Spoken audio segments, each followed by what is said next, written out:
Obrigado, meu amigo. Então, mais uma vez, eu gostaria aqui de agradecer ao Davi pelo convite que nos foi feito.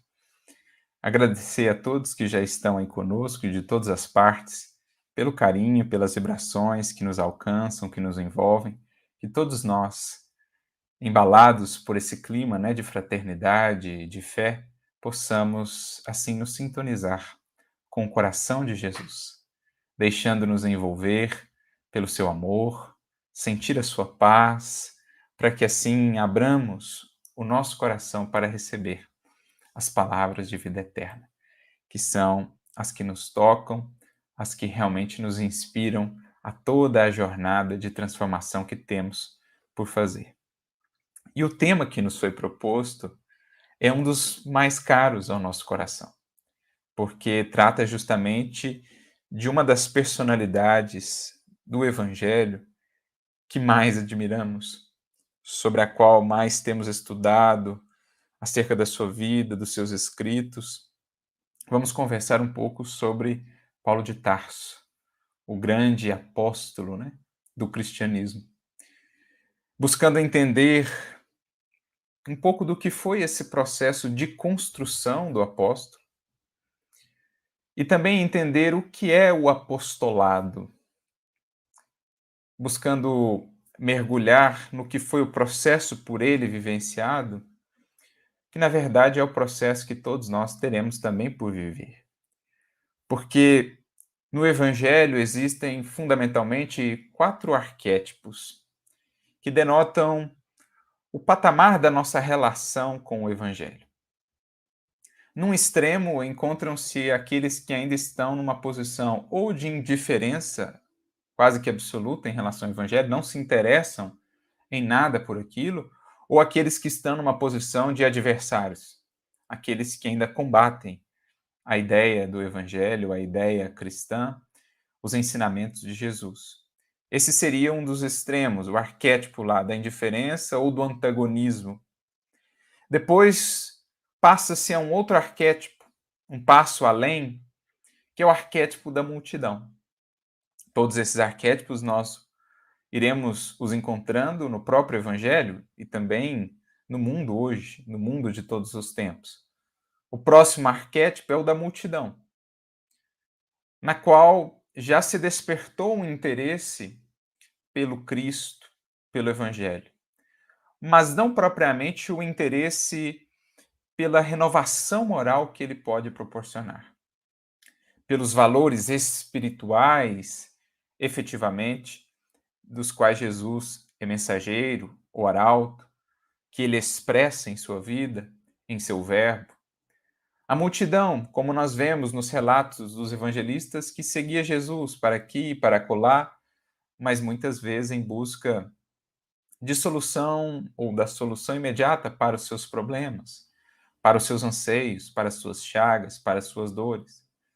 Uma vez solvido esse problema, geralmente retornavam a uma posição de indiferença, né? Não avançavam para uma busca mais profunda na análise de si mesmos, no entendimento, na meditação em torno das lições que Jesus distribuía fartamente para além do auxílio ao corpo que ele também distribuía. Então, a multidão é esse segundo arquétipo nessa jornada ascensional do Espírito na sua relação com o Evangelho.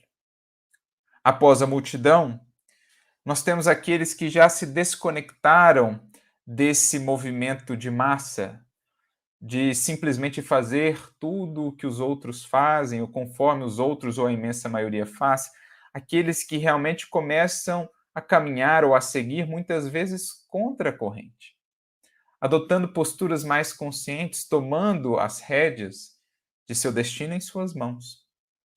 Estes são os discípulos, os que buscam a Jesus não mais apenas para que o Mestre os sirva, para que possam satisfazer ou solucionar problemas ou necessidades transitórias apenas, passageiros.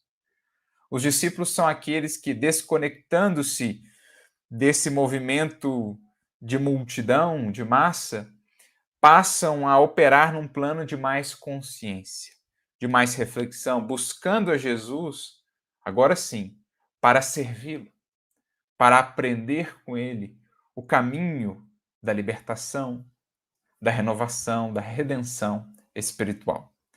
Então, o discipulado é esse degrau acima daqueles que paulatinamente, gradualmente vão se desconectando do comportamento de multidão, de seguir sempre a maioria, ou os padrões que ainda vigoram no mundo, que não são os padrões, digamos assim, mais representativos da lei divina, porque, de um modo geral, ainda hoje no mundo, o egoísmo, a indiferença, o orgulho, a ambição são as forças a preponderarem no íntimo das criaturas e na condução de suas vidas. O discípulo ele vai saindo desse movimento e adotando esse movimento consciente. O discipulado, colocando-se como aprendiz, buscando Jesus não mais como um servidor seu, mas buscando-o agora na condição de um servidor que se dispõe, que se propõe ao trabalho, amparando o mundo, os corações ao seu redor, mas, sobretudo, transformando-se a si mesmo por meio deste trabalho. Essa é a condição terceira nesse trato com o Evangelho. E aí nós temos o quarto e último arquétipo, claro, dentro dessa classificação que estamos propondo, outras poderão ser feitas, naturalmente, mas o quarto e último arquétipo seria o do apóstolo. Apóstolo, que vem do grego, né, do verbo enviar. Então, o apóstolo é aquele que é enviado, é aquele que é comissionado. O apóstolo era, por exemplo, na antiguidade, o representante de um imperador ou de um governo que era enviado numa missão diplomática, por exemplo, a uma outra nação. Esse era o apóstolo, era aquele que representava alguém maior do que ele junto a outras pessoas, junto a outras instituições, junto a outros povos, enfim. E no contexto do Evangelho, nós vamos ter também essa palavra que naturalmente vai ser designativa daqueles corações que já alcançaram um tal nível de comunhão com o Mestre, de integração com o verbo divino do Evangelho, que passa a se expressar por meio deles, não só em palavras, mas por meio da vida, por meio da totalidade de sua vida. Esses são os chamados apóstolos, aqueles por meio dos quais o Cristo se faz presente por onde eles passam. Aqueles, Paulo mais tarde diria, né, nos quais o Cristo já habita. O Cristo realmente já vive e é o grande orientador de sua atuação. Desde o sentir, passando pelo falar, culminando no agir, tudo há de refletir a luz do Evangelho, a presença de Jesus. Essa é a vida apostolar. E, naturalmente, o impacto dessa ação, desse trabalho, vai ser significativo. De modo que vamos entendendo que a finalidade do discipulado é levar-nos um dia ao apostolado. A meta do discípulo é construir-se a tal ponto que um dia venha a ser apóstolo. Essa é uma jornada que compete a cada espírito percorrer.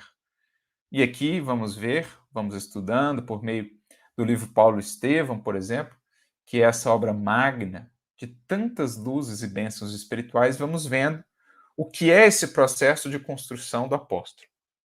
O discípulo que vai se transmutando em apóstolo.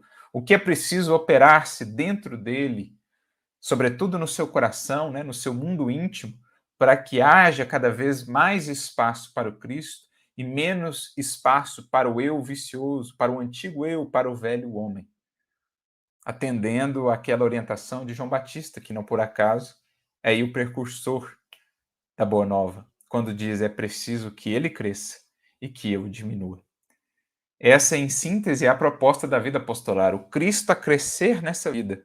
E o velho eu, no sentido da personalidade, com seus caprichos, desejos inferiores, né, expressões menos dignas, essa personalidade vai cedendo espaço para o engrandecimento do eu divino, a representar o desenvolvimento do nosso próprio Cristo interno a partir do exemplo do Cristo Jesus, que nos foi ofertado por Deus como o maior exemplo aí da lei, da vivência da sua lei, por meio do Evangelho. Então a gente vai refletir um pouco sobre essa jornada construtiva, porque é uma jornada que diz respeito a todos nós. Hoje, consideramos, já estamos nos propondo ao discipulado, já estamos minimamente buscando Jesus no intuito realmente de aprender, de não tê-lo mais simplesmente como um servo a atender os nossos caprichos, a apresentar-nos soluções fáceis ou apenas o atendimento de necessidades transitórias. Não, creio eu, né, imaginamos que todos os que nos ouvem já estão minimamente numa busca mais profunda. Portanto, já no discipulado, a caminho da construção do apostolado. Naturalmente, não temos a pretensão de, nesta encarnação, darmos um salto ou realizarmos um avanço assim tão grandioso como foi de Paulo e de outros, né, daqueles primeiros discípulos que se converteram em apóstolos, mas tanto quanto nos seja possível, no máximo de nossos esforços, fazermos-nos melhores, fazermos-nos mais preparados para comportar e transportar a água viva do Evangelho. Vasos purificados, como diria Paulo, idôneos, aptos, né, preparados para toda boa obra. Essa é a proposta. Ele foi o vaso escolhido não simplesmente porque era um privilegiado, mas porque com muito empenho e muito esforço se preparou para ser esse vaso apto a transportar, na maior pureza possível, a água viva do Evangelho do Cristo. E é isso que a gente precisa aprender com ele.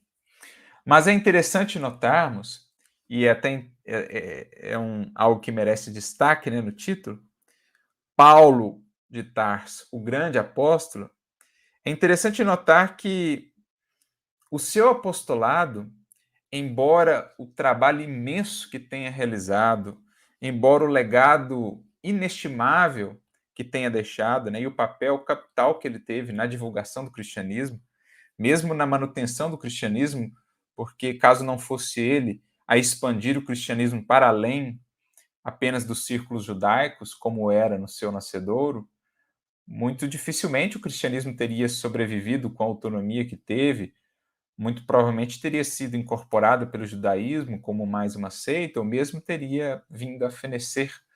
Mas ele teve um papel capital, né? Que hoje, séculos afora, também foi sendo reconhecido. Mas durante o seu tempo, é importante notarmos que muitas vezes ele teve o seu trabalho, o seu apostolado questionado, inclusive o título de apóstolo. Porque não foi ele um dos 12, né, dos chamados 12, que foram aqueles que Jesus escolheu, os que muitas vezes são conhecidos como os apóstolos, porque a palavra apóstolo ela tem um sentido mais estrito sensu, fazendo uma referência aí aos 12, e aí entra também Paulo, né, como um 13º apóstolo, mas a palavra apóstolo tem também um sentido mais lato sensu, mais abrangente, a expressar essa vida que se converte na própria presença de Jesus, onde quer que ela passe. Então há esse duplo sentido. Então Paulo ele se denomina apóstolo, mas ele sofreu muitas incompreensões, muitas resistências. Alguns o acusavam de pretensão, de orgulho, não aceitavam o seu apostolado ou o fato dele, né, colocar-se aí ou trazer para si esse título de apóstolo. E a gente vai ver aqui alguns dos trechos das suas próprias cartas em que ele comenta sobre isso.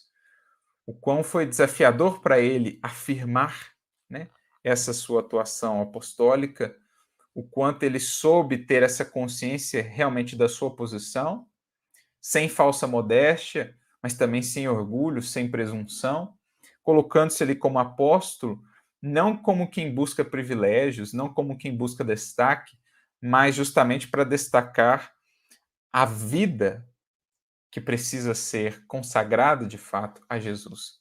A proposta essencial do Evangelho, que é a construção ao longo dos evos, e aqui com a visão espírita, né, ao longo das reencarnações, de uma vida apostolar. A cada encarnação, a cada jornada aqui na matéria, avançar mais na construção dessa presença de Jesus em nós, a consolidação de uma vida apostolar.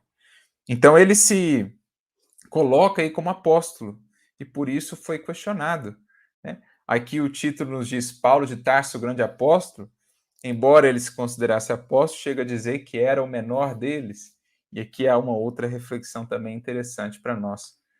O que ele entendia como sendo de fato a sua condição e a sua tarefa apostolar. Então, para a gente ver esses desafios pelos quais ele foi passando, nós recorremos primeiro aqui à sua primeira carta aos Coríntios, lá no capítulo 9, especialmente nas suas duas epístolas aos Coríntios, a gente vai ver Paulo fazendo essa apologia do seu ministério, isto é, essa defesa ou essa como que explicação da sua tarefa, da sua condição, né, do porquê se considerava apóstolo, mais uma vez, não que buscasse destaque com isso, mas pela própria maneira como ele entendia a tarefa e pelos esforços que empreendia. Na sua primeira epístola aos Coríntios, na segunda epístola aos Coríntios, principalmente, ele tem que fazer essa apologia, né, essa defesa do seu ministério, porque muitos o acusavam, muitos o difamavam, muitos questionavam a sua autoridade, né?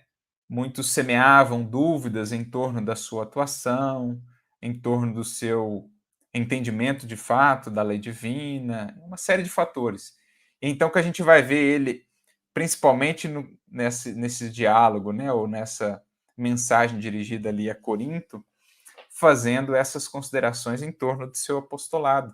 Na sua segunda epístola aos Coríntios, inclusive, no capítulo 11, né, nós temos uma espécie de currículo que o apóstolo Paulo apresenta, não para se vangloriar, mas para mostrar, olha, eles estão questionando tanto, eles estão falando que não temos isso, que não somos aquilo e tal, que não temos autoridade para tanto. Então ele lista um pouco do que foi a tarefa realizada até ali, né, para mostrar que não era uma autoridade simplesmente usurpada, na verdade era resultado, era esforço de trabalho, de muito esforço, de muito trabalho e também de um chamado de Jesus, que muitos queriam negar ou pôr em dúvida, né, se ele de fato havia sido chamado por Jesus ou não. Ele, de fato, diz que sim, assume o seu pretérito de equívocos, mas também fala do quanto vinha trabalhando para transmutar o passado de sombras num presente e num porvir de luzes e de bênçãos. Então, nesse capítulo 9 da primeira epístola aos Coríntios, no versículo 1, Paulo começa dizendo assim: Não sou eu apóstolo?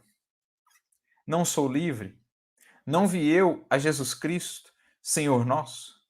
Não sois vós a minha obra no Senhor? Claro que ele está usando aqui, como ele usa em vários momentos das suas epístolas, né?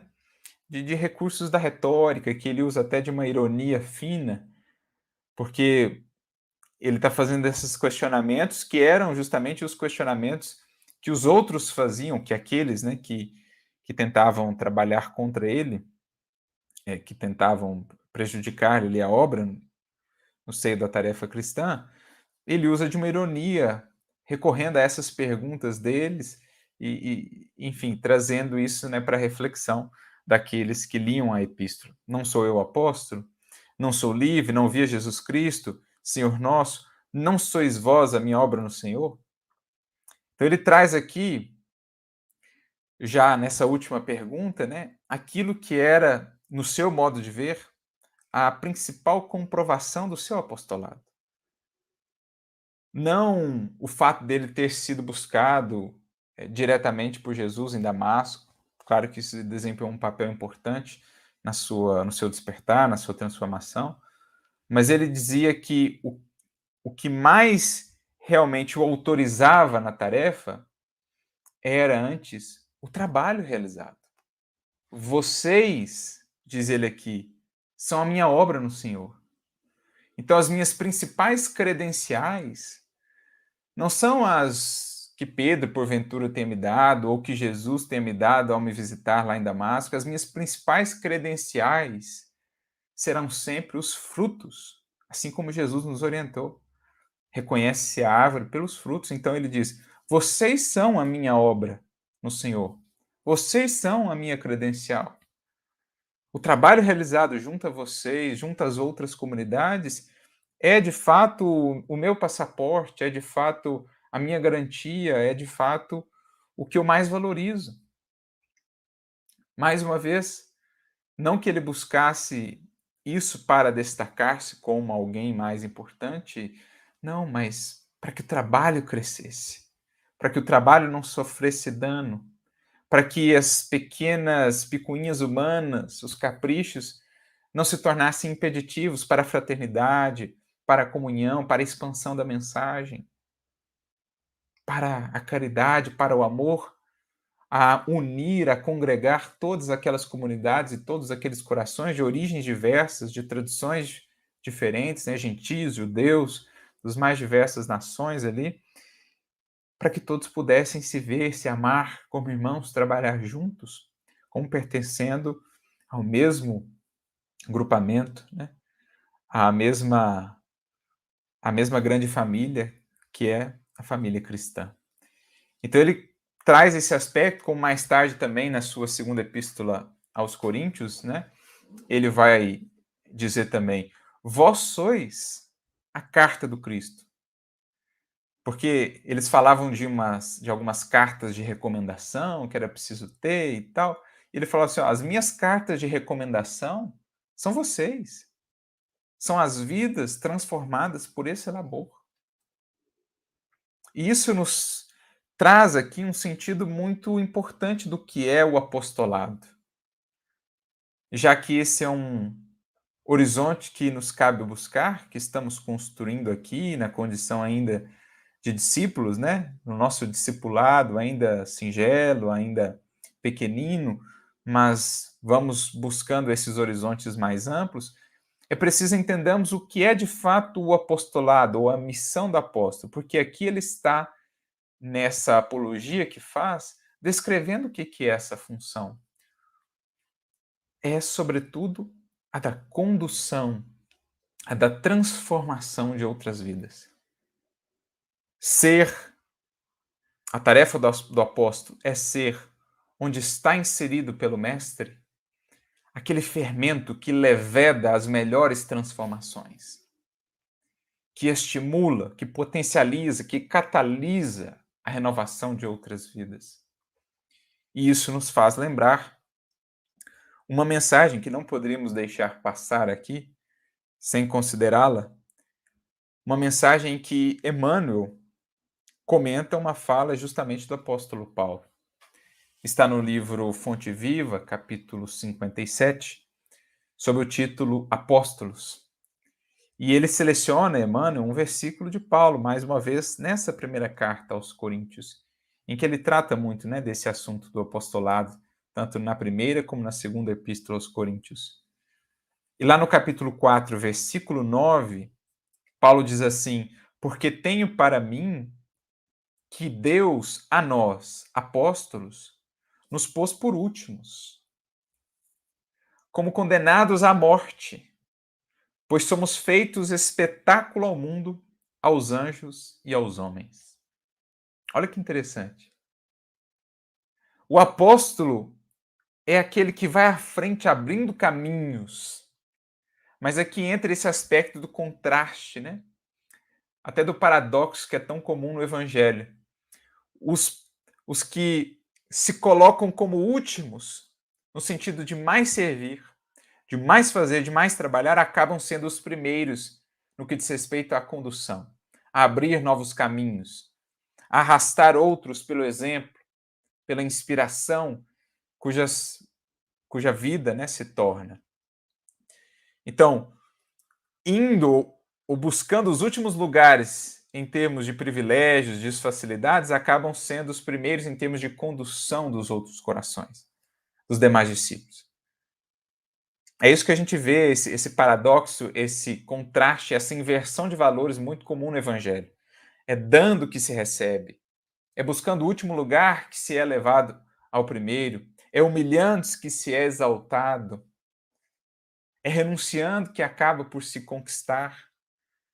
Em outro momento, Paulo dirá: porque eu sou o menor dos apóstolos. Ele não queria ser o maior ou de maior destaque. E, no entanto, porque contentava-se em ser ali o menor, mas trabalhou intensamente, o seu legado é de uma grandeza assim imensa. A sua importância, sem, claro, querer diminuir ou comparar a sua importância com a importância de Pedro, ou de Tomé, ou de Tiago, ou de João, enfim, não é essa a ideia, mas em fazendo-se pequeno, em contentando-se em ser o menor, por isso ele foi tão grande. E aí está o título, né? Paulo de Tarso, o grande apóstolo. Ele mesmo se denominava o menor, mas justamente por isso a sua grandeza se destaca. A sua grandeza é exaltada pela busca humilde, pela busca da posição, a mais desprivilegiada e a de mais empenho, a de mais esforço. Então é o que ele diz aqui também nesse trecho, né? Porque Deus nos pôs a nós apóstolos por últimos, como condenados à morte. Porque é a vida que se consome em doação, gerando com isso vida. Mais um dos paradoxos, né, do evangelho. Aquele que quiser salvar a sua vida, perdê-la. Quem, no entanto, perder a vida por amor a mim e ao evangelho, encontrá-la. Então, por isso, a vida apostolar ela é um espetáculo para o mundo. Um espetáculo que espanta os que ainda não despertaram para os valores do evangelho, porque a vida apostolar para muitos será tida por loucura, por insanidade, por tolice. Era assim que os romanos viam os cristãos, são loucos. É assim que muitos viam vidas apostolares, por exemplo, mais de nossos tempos, né? Mais contemporâneas, um Eurípides Barçanufo, um Chico Xavier e outras vidas de caráter assim apostolar, quando se via aquele desinteresse, tamanha renúncia, o silêncio e o perdão diante das calúnias, das agressões. Quem vê de fora é um espetáculo dantesco. Quem não está ainda imbuído dos valores do evangelho, aquilo é loucura. Como Paulo mesmo diria, porque a palavra da cruz é escândalo para uns, loucura para outros, mas para nós, que por ela temos sido salvos, é o poder de Deus. Então é um espetáculo que assusta, que impressiona aqueles que ainda, né, não despertaram para o evangelho, mas que encanta, que fascina, que inspira aqueles que já estão minimamente tocados por Jesus e pela sua mensagem. Por isso, espetáculo. Mas ele diz espetáculo, né? Ao mundo, aos anjos e aos homens. Porque também a espiritualidade acompanha essas vidas. Os espíritos maus, ou ainda imperfeitos, né, ainda voltados contra o bem, acompanham para tentar prejudicar, para tentar desviar, para fazer perder esses indivíduos, essas vidas apostolares. E os bons para amparar, para sustentar na tarefa. E é um espetáculo, acompanhado por encarnados e por desencarnados. São aquelas vidas que passam como um rastro de luz, que muitas vezes não serão compreendidas no seu tempo. Até pelo excesso de luz acabam por cegar e são incompreendidas. Geralmente são reconhecidas mais tarde, outras, ainda em vida, são reconhecidas pela sua grandeza. Mas geralmente só no transcurso do tempo é que mais e mais corações vão percebendo o que de fato passou ali, o que foi aquela estrela cadente, o que foi aquele rastro de luz que passou por entre eles. E aí, ao comentar isso, então, essa fala de Paulo sobre o apostolado, ou os apóstolos, Emmanuel diz assim: o apóstolo é o educador por excelência. Então, qual que é? Se pudesse resumir a tarefa do apóstolo, a vida apostolar, Emmanuel diz, é o educador por excelência. Por quê? Porque, essencialmente, a tarefa do evangelho é a tarefa de educação. Assim como a tarefa do Consolador prometido, do Evangelho Redivivo, que é o Espiritismo, Kardec definirá muito bem, a finalidade maior é a educação, é a chave, a única chave que liberta a humanidade de fato de suas chagas morais. A educação, não simplesmente a instrução, não simplesmente a que forma homens e mulheres instruídos, mas homens e mulheres de bem, espíritos do bem, Essa é a proposta, essencialmente, a educação. Portanto, o apóstolo, a refletir esse objetivo, será, em essência, um educador. Nele residem a improvisação de trabalho e o sacrifício de si mesmo, para que a mente dos discípulos se transforme e se ilumine rumo à esfera superior. Então veja, o apóstolo é aquele que, já tendo avançado na sua caminhada enquanto discípulo, consolidou-se nessa posição de apóstolo agora, apto a orientar os demais discípulos. Pela sua proximidade, pela sua intimidade com Cristo no íntimo do coração, do sentimento, da intuição, ele está mais habilitado agora, pelos exemplos que irradia, pela vida que testemunha, a orientar os discípulos, que por sua vez serão os orientadores da multidão, e assim sucessivamente, né? Esses vários arquétipos, eles vão interagindo entre si, porque é uma jornada. Por mais que pareçam estagnados ali os espíritos em determinadas etapas, a vida segue, os processos vão se dando e os espíritos, mais cedo ou mais tarde, vão avançando. Então, aqui o apóstolo, ele conjuga trabalho, e o Emmanuel acrescenta, né, improvisação de trabalho. Então, ele tira o melhor do que tem. Não fica a exigir, não fica a esperar, vai à luta, porque sabe que lhe compete esperançar, que é esperar agindo. E aí ele improvisa. Do que tem, tira o melhor. Como diz Paulo, aprendi a contentar-me com o que tem. Então é a improvisação de trabalho, é perceber que cada circunstância é oportunidade propícia para algum desenvolvimento, para algum trabalho, para alguma realização. Em nós e ao nosso redor, junto às outras vidas. Então ele sintetiza, né? Ele conjuga improvisação de trabalho e sacrifício de si mesmo. Como a vela, que para manter a luz acesa consome-se a si própria. Então, ele dá de si, que é o melhor meio que se tem para receber mais e mais para seguir doando. Aquele que dá, ou aquele que der, mais ainda receberá para que siga doando. É o próprio Evangelho que nos diz. Então, nesse espírito, Paulo, como apóstolo, se doava, dava-se tempo, recursos, inteligência, trabalho, esforço, sacrifício, renúncia pela causa da educação, à luz do Evangelho. Por isso ele chega a dizer: eu de muito boa vontade gastarei e me deixarei gastar, né, por amor a vós, ainda que amando-vos cada vez mais, seja por vós menos amado. Gastarei e me deixarei gastar. É o sacrifício, é o tornar sagrado cada ofício, cada trabalho, colocando isso a serviço dessa causa mais nobre.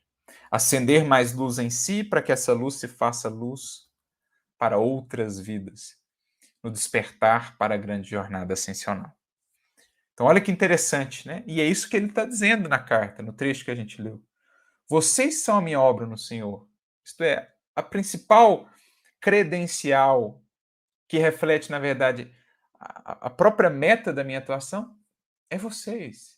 É a vida transformada de cada um de vocês, das comunidades que temos criado, é a mensagem do Cristo passando a viver e a pulsar em mais e mais corações. Mas aí Emmanuel prossegue um pouco mais adiante ainda nessa mensagem, né? Ele cita aqui vários exemplos de outras atividades, artista, cientista, pensador e tal, e aí ele diz: os apóstolos, porém, são os condutores do Espírito. Os condutores do Espírito. Então ele abre caminhos. Em meio à mata densa da ignorância, das paixões humanas, ele é aquele que, a golpes de imenso esforço, vai abrindo lareiras, vai abrindo horizontes, por meio do arado, né, por meio do machado, a disciplinar a si mesmo, podando as imperfeições, arrancando as ervas daninhas, rasgando o solo de si para colher sementes do alto. Ele vai abrindo esses caminhos e por isso sendo o condutor, né, o que vai à frente.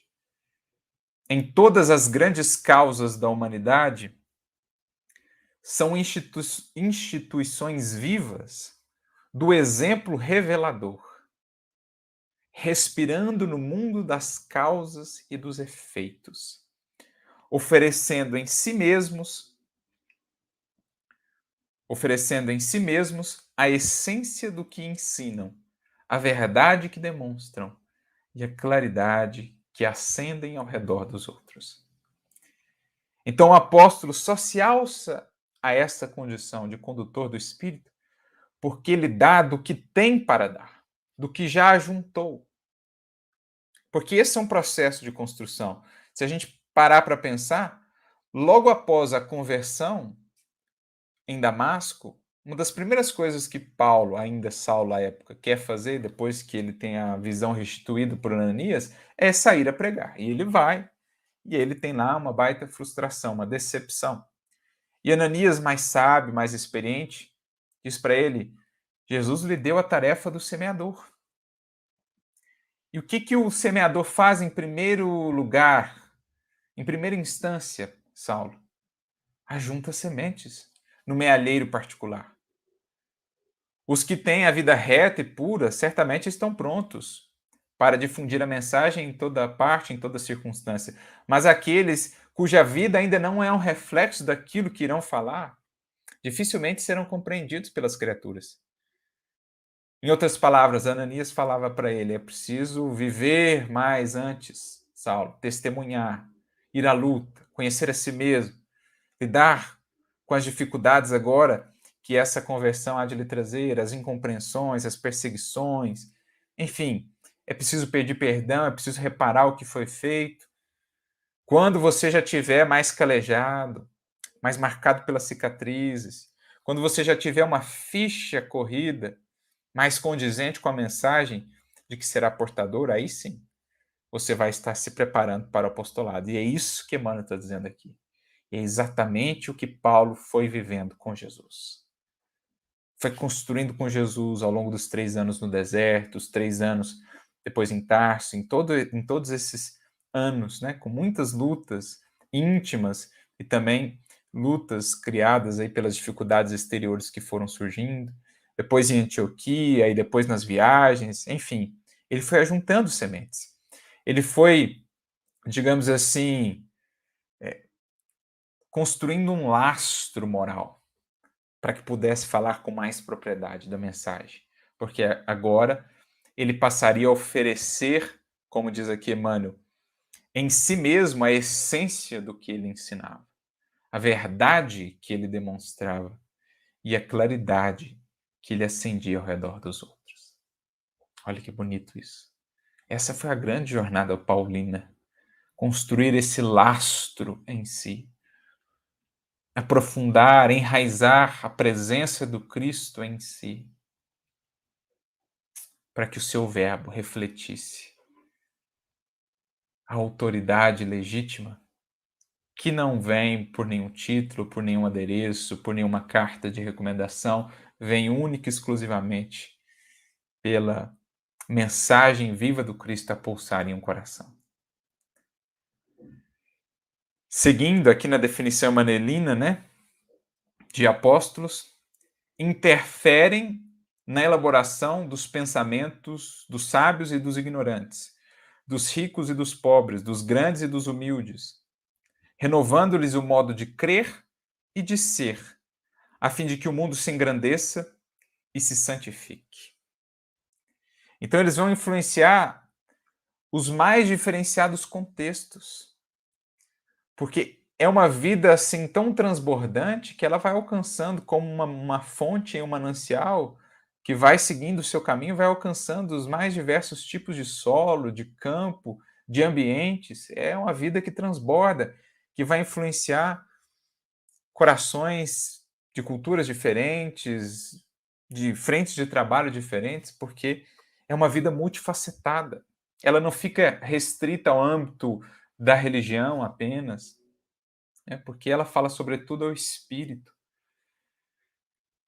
Então, renovando o modo de crer e, por conseguinte, de ser, porque atuando nos fundamentos do indivíduo, né, proporcionando a ele uma nova maneira de pensar, que deriva, na verdade, uma nova maneira de sentir, o apóstolo está ofertando ao outro também uma nova maneira de ser. A possibilidade da construção de um novo ser, a partir daquele substrato, daquele conjunto de recursos que ele recebe do apóstolo, na forma de um novo sentir, de um novo pensar, a se traduzir num novo modo de ser. Com isso, né, o trabalho individual que vai alcançando escala vai transformando o mundo, vai transformando uma coletividade, um grupamento inteiro. Quem poderia imaginar o alcance que o trabalho de Paulo veio a ter quando ele começou lá? Quando ele pegou aquele primeiro barco para fazer a primeira viagem apostólica, quem poderia imaginar que seriam 4 viagens, na verdade 5, né? Ou até mais, a depender de como considerarmos aí as viagens, né?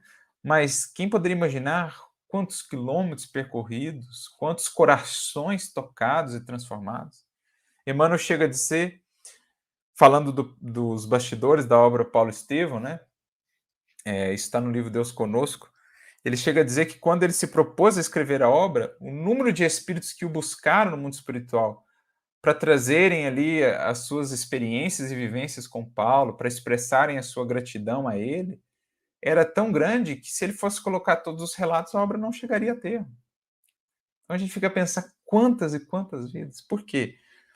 É a característica da vida apostolar. Ela transborda, ela vai por onde passa, ela vai tocando, vai levando vida, vai levando movimento e renovação.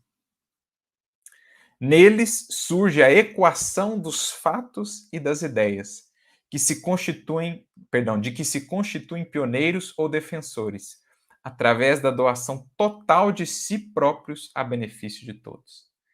Então, olha que interessante, equação dos fatos e das ideias. Equação aí, igualdade.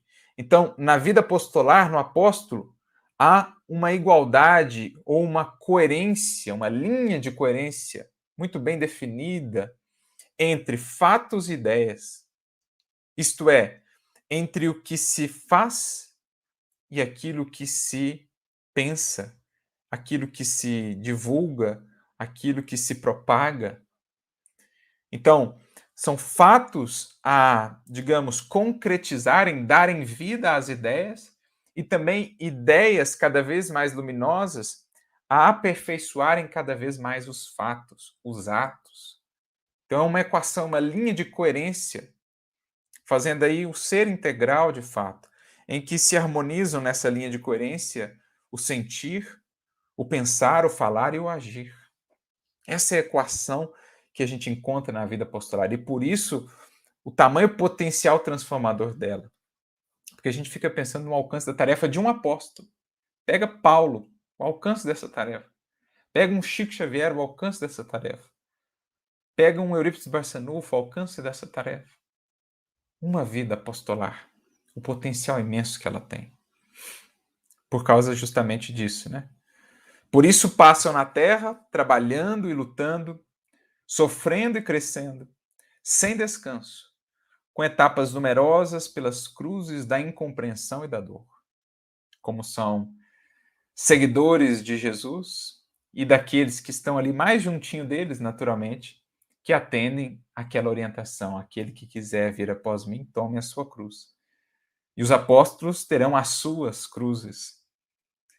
Etapas numerosas de incompreensão e de dor, como Paulo as teve, como Pedro as teve, como outros tantos apóstolos, apóstolas tiveram, né? Madalena, por exemplo. Mas eles passam, eles seguem, porque, como diz Paulo, não temos aqui cidade permanente, buscamos a futura.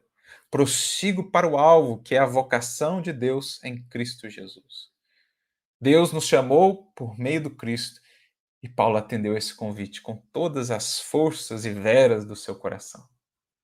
E Emmanuel então conclui: representando em si o fermento espiritual que leveda a massa do progresso e do aprimoramento, ao fermento, né? Transitam no mundo conforme a definição de Paulo de Tarso, como se estivessem colocados pela providência divina nos últimos lugares da experiência humana, à maneira de condenados a incessante sofrimento, pois neles estão condensadas a demonstração positiva do bem, isto é, concreta, real, se traduzem em atos, em atitudes, né? Então, estão condensadas a demonstração positiva do bem para o mundo, a possibilidade de atuação para os espíritos superiores. Então, eles se fizeram vasos, né, purificados, vasos preparados pelo esforço na purificação íntima, e a fonte de benefícios imperecíveis para a humanidade inteira. Então, esses vasos, que assim se prepararam, tornam-se, então, a fonte, né, por meio do qual os espíritos, em nome do Cristo, podem distribuir os benefícios da água viva, do pão da vida, para o mundo e para as criaturas. Nisso se condensa, ou aqui está sintetizada a ideia do que é o apóstolo, a vida apostolar. E por isso Paulo diz aqui, não sois vós a obra minha, ou a minha obra no Senhor? E ele acrescenta ainda no versículo 2, né, deste capítulo 9. Se eu não sou apóstolo para os outros, para estes, né, que o questionavam, ao menos eu sou para vós. Porque vós sois o selo, a credencial, né, o testemunho do meu apostolado no Senhor. Como a dizer assim, eu não estou preocupado se vão me reconhecer com esse título ou não. Eu estou me preocupado com a mensagem chegando em vocês, no coração de vocês, transformando a cada um de vocês. Se isso for feito, essa é a glória que eu almejo. As vidas transformadas para a glória do bem, para a glória do Cristo. As luzes acesas para a noite da ignorância e das paixões humanas. Então, olha que bonito isso, né? E ainda nessa carta, primeira carta aos Coríntios, agora no capítulo 15, ele segue trazendo mais considerações sobre a sua tarefa apostolar, que é quando ele diz, como a gente já mencionou, né, no versículo 9, no versículo 10, porque sou o menor dos apóstolos, que não sou digno de ser chamado apóstolo, pois que persegui a igreja de Deus. Mas, pela graça de Deus, sou o que sou. Olha que bonito. Não nego o passado, tenho humildade, a coragem de admiti-lo perante todos, mas também não se prende a ele. Não se deixa desanimar e diz, pela graça de Deus, já não sou mais aquele Saulo. Pela graça de Deus, já sou o que sou. E mais, ele acrescenta, e a sua graça para comigo não foi vã. Antes trabalhei muito mais do que todos eles, né, aqueles que o questionavam. Todavia, não eu, mas a graça de Deus que está comigo. Olha que bonito. Né? Faz-nos lembrar aquela passagem de Atos dos Apóstolos que diz, em Atos 19, né, e Deus, pelas mãos de Paulo, fazia maravilhas extraordinárias. É o que ele está dizendo aqui, não sou eu, é Deus quem está operando. Mas para isso é preciso um vaso que se torne apto, que se purifique para ofertar esse veículo de que Deus, de que Jesus poderão se utilizar para transportar a água da vida. Por isso, Emmanuel comentar essa fala, né, das maravilhas extraordinárias pelas mãos de Paulo, diz assim, muitos se fixam no apóstolo, glorificado, né, já no final, ali triunfante, mas quantos pensam no quanto lhe custou para purificar essas mãos? Porque não está dito que as mãos de Paulo faziam maravilhas extraordinárias, mas que Deus, por meio dessas mãos, fazia maravilhas extraordinárias. Mas para isso é preciso ofertar mãos purificadas. E esse foi o grande esforço dele na construção dessa vida apostolar. Por isso, recorremos aqui a um trechinho que, de certo modo, a nosso ver, sintetiza o que foi para ele essa jornada, a representar todo o empenho, as lutas, as lágrimas, o suor, que muitas vezes estiveram ali envolvidos no processo, mas também o contentamento, mas também a paz, a glória de poder sentir vibrar no coração a presença de Jesus. Então, no momento em que ele está dialogando ali com João Evangelista, lá em Éfeso, num momento difícil, de muitas perseguições, ele estava ali meio abatido, e João vem consolá-lo, e eles têm uma conversa, né? E aí ele diz assim, a respeito da sua vida, nasci para uma luta sem tréguas, que deverá prevalecer até o fim dos meus dias. Antes de encontrar as luzes do Evangelho, errei criminosamente, embora com um sincero desejo de servir a Deus. Fracassei muito cedo, na esperança de um lar, tornei-me odiado de todos, até que o Senhor se compadecesse da minha situação miserável, chamando-me às portas de Damasco. Então, os ecos daqui, né, dessa carta, que a gente acabou de ler aqui nas cartas, estão aqui. Aquele primeiro caminho equivocado, depois a graça divina, a misericórdia o chamando para um novo caminho, a reconstrução, o refazer, né, que é o que ele segue descrevendo. Ó. Então estabeleceu-se um abismo entre minha alma e o passado. Abandonado pelos amigos da infância, tive de procurar o deserto e recomeçar a vida. Da tribuna do Sinédrio, regressei ao tear pesado e rústico. Quando voltei a Jerusalém, o judaísmo considerou-me doente e mentiroso. Em Tarso, experimentei o abandono dos parentes mais caros. Em seguida, recomecei em Antioquia a tarefa que me conduzia ao serviço de Deus. Veja só que interessante, na medida em que ele ia se tornando menor para o mundo, né? Porque com menos títulos, com menos prestígio, com menos apreço ali, né? Incompreendido por tantos, mais ele ia se engrandecendo interiormente em construção de espiritualidade. É mais uma vez aquele paradoxo. Porque ele era o menor, acabou se fazendo maior. Como ele também vai dizer na sua epístola, de muito boa vontade me gloriarei nas minhas fraquezas, porque Jesus o havia dito, o meu poder se aperfeiçoa na fraqueza. Então, quando sou fraco, sou forte, diz Paulo. Na medida em que a gente perde em termos das ilusões do mundo, a gente ganha em termos das conquistas reais. Quantas vezes, parecendo menor para o mundo, é que vamos, na verdade, encontrando a verdadeira grandeza. Assim foi se dando com ele. Desde então, trabalhei sem descanso, porque muitos séculos de serviço não dariam para pagar quanto devo ao cristianismo. Olha que bonita essa consciência do dever, né?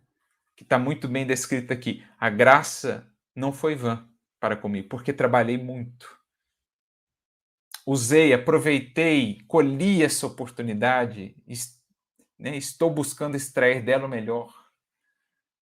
Esse é o espírito da vida apostolar.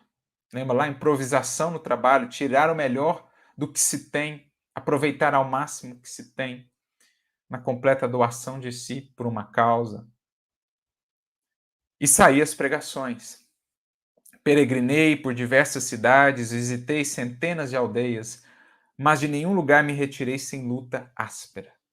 Sempre saí pela porta do cárcere, pelo apedrejamento, pelo golpe dos açoites. Nas viagens por mar, já experimentei o naufrágio mais de uma vez. Nem mesmo no bojo estreito de uma embarcação tenho podido evitar a luta. Entendem o que ele quer dizer quando falou lá no trecho que a gente leu, né? 1 Coríntios 4,9. Porque Deus a nós, apóstolos, nos pôs por últimos, como espetáculo ao mundo, aos homens e aos anjos. É isso aqui. Nem mesmo no bojo da embarcação tenho podido evitar a luta. Mas, se ele conclui, Jesus tem me ensinado a sabedoria da paz interior, em perfeita comunhão com seu amor. Porque se as dúvidas, as dificuldades, as lutas são tantas e imensas, a resposta, o consolo, a fortaleza, atende por um nome só: Jesus Cristo.